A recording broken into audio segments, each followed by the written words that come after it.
Hello everyone, welcome to my new mini blog. তো আজকে বানাবো হলদির আচার। তো তোমরা আমার সঙ্গে থাকো। দেখো, আমি হলদিটা সুন্দর করে রোদ্রে দিয়ে রেখেছিলাম, জল থাকলে শুকিয়ে যাবে, ধুয়ে রেখেছি। তো এরকম করে সুন্দর করে ছুলিয়ে উলিয়ে এটাকে কেটে নেব।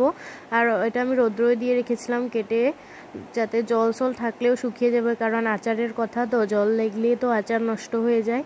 তো হলদির আচার কে কে খেয়েছো বলবে তো। আমি তো ঘরে বানাবো বলছি, সবে অবাক, হলদির আচার আবার কেমনে হয়। সবে বলে হলদির আচার আবার হয় নাকি। আমার শ্বশুরমশাই বলে হলদির আচার আবার থাকে নাকি বলে আমাকে বলে। তো আমি বলছি এবার খেয়ে দেখবে, আমি বানাবো। তো হলদির আচার আমি বানাচ্ছি, আমার সঙ্গে তোমরা থাকো, দেখতে থাকো। এই যে দেখো, আমি আমচুর পাউডার নিয়েছি, মরিচের গুঁড়ি, তারপরে এটা ভিনেগার নিয়েছি যাতে অনেক দিন সংরক্ষণ করে রাখতে পারি। তো এরকম করে এটা দেখো, সফ নিয়েছি, রাই নিয়েছি, এটা সরষ, এরকম করে পাঁচফোড়ন, লবণ, তারপরে ভিনেগার, দেখেছো না, শুকনা মরিচ আর অল্প হিং দিয়ে দেব। শুকনা মরিচটা ভেজে নিয়েছি, এখন রাইটা এটা সফটটা ভেজে নেব। এসব ভেজে নিলে অনেক টেস্টি হয় খেতে মশলাগুলো। তো এরকম করে সব কিছু ভেজে নিব যাতে মানে মশলাটার সেন্টটাই আলাদা হয়ে যায়। এরকম করে সব একসাথে আমি পেস্ট করব। তোমাদেরকে দেখিয়ে দিয়েছি আন্দাজ। আমি নিয়েছিলাম এটা রাই, দুটোটা সরষ একসাথে আমি সরষটাকে সুন্দর করে ভেজে নিয়েছি অল্প স্বল্প, যাতে মানে মশলাটার সেন্টটা আলাদা হয়ে যায় যদি আমি ভেজে নিই মশলাগুলো। আর আচারটা আমি বানাই প্রত্যেকবারে, যে কোনো আচার হোক।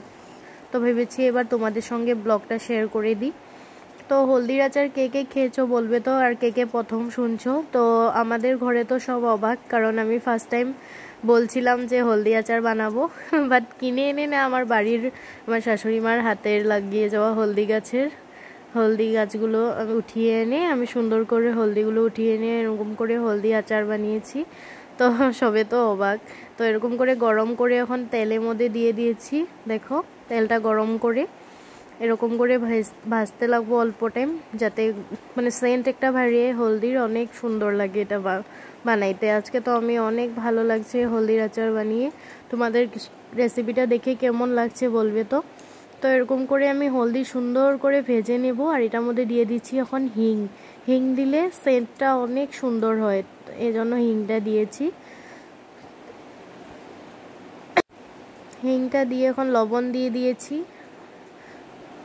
পরিমাণ মতো লবণ দিয়ে সুন্দর করে লাড়িয়ে নিয়েছি। তারপর তোমার এখানে এখন দিয়ে দেবো যে আমি মশলাগুলো পেস্ট করে নিয়েছি, যে দিয়েছিলাম তোমাদের সঙ্গে তো শেয়ার করেছি। তো এরকম করে দিয়ে সুন্দর করে মরিচগুলো দিয়ে দিলাম, মরিচের গুঁড়ো দিয়ে দিয়েছি, আমচুর পাউডার দিয়ে দিয়েছি। এখন সুন্দর করে লাড়িয়ে এটাকে অল্প টাইম লাড়িয়ে থাকতে লাগবে। গ্যাসটা আমি কমিয়ে দিয়েছি, কারণ হয়ে গেছে প্রায়, তোমরা খামো কইলেও আচারটা খেতে পারো এখন। তারপরে যে সুন্দর করে ভিনেগার এক বাটি দিয়ে দিয়েছি পরিমাণ মতো, যাতে অনেক দিন সংরক্ষণ করে রাখতে পারি। তো আমি অনেক দিন সংরক্ষণ করে রাখিয়ে।